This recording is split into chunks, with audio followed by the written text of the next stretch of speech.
Cornelius Nepos was born around the year 100.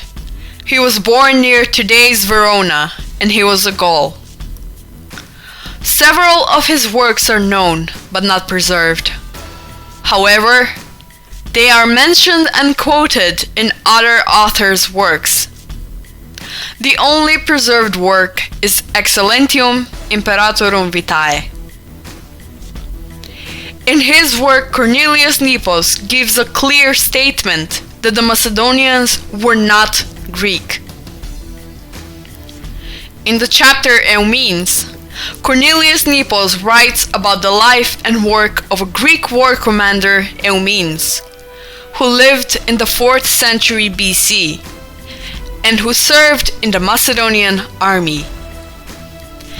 Eumenes lived amongst the Macedonians, but even though he gave a great contribution in their campaigns and descended from a wealthy family, he was never fully accepted, just because he was a foreigner, a Greek. Here we read, Eumenes was a native of Cardia. As he happened to live, however, in the days in which the Macedonians flourished, it was a great disadvantage to him residing among them that he was of a foreign country. Nor was anything wanting to him but a noble descent, for though he was of a family of distinction in his native city, the Macedonians were nevertheless dissatisfied that he should ever be preferred to them. Nepos was again clear that the Macedonians were in no way Greek. He gives the names of the most famous Greek generals: Timoleon of Corinth, Phocion of Athens, Eumenes of Cardia, Agesilaus of Sparta, Pelopidas of Thebes, Epaminondas of Thebes, Timotheus of Athens, Iphicrates of Athens, Dion of Syracusa, Vaimon of Athens, and others. About them, he writes, These were almost all the generals of Greece that seemed worthy of record, except kings, for we would not treat of them, because the actions of them all are narrated separately. We can see that the list of names of Greek generals, there is not a single Macedonian mentioned. Further on, Cornelius Nepos separately mentions the most outstanding people in the Macedonian ranks, as he himself wrote, quote, of the nation of the Macedonians.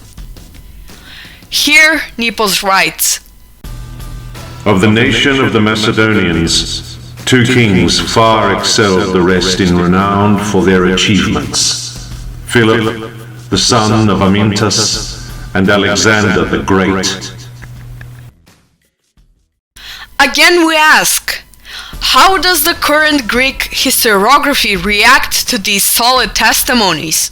Cornelius Nepos is one more ancient author, whose works are completely opposing the present Greek propaganda and historiography's articulations.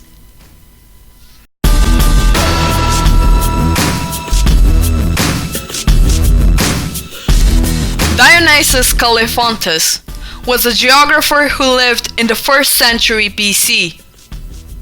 We present some fragments of his work from the report of the British government titled as Memorandum of the Ancient Boundaries of Greece, prepared by the British war historian Major Ardagh.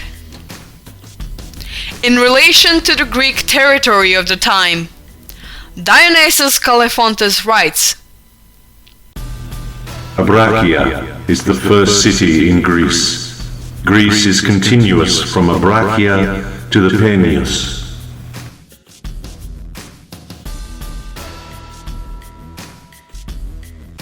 This too presents a valid testimony that not only the Macedonians, but the Epirotes were also not treated as a Greek nation by Dionysius Caliphontus and by other authors as well.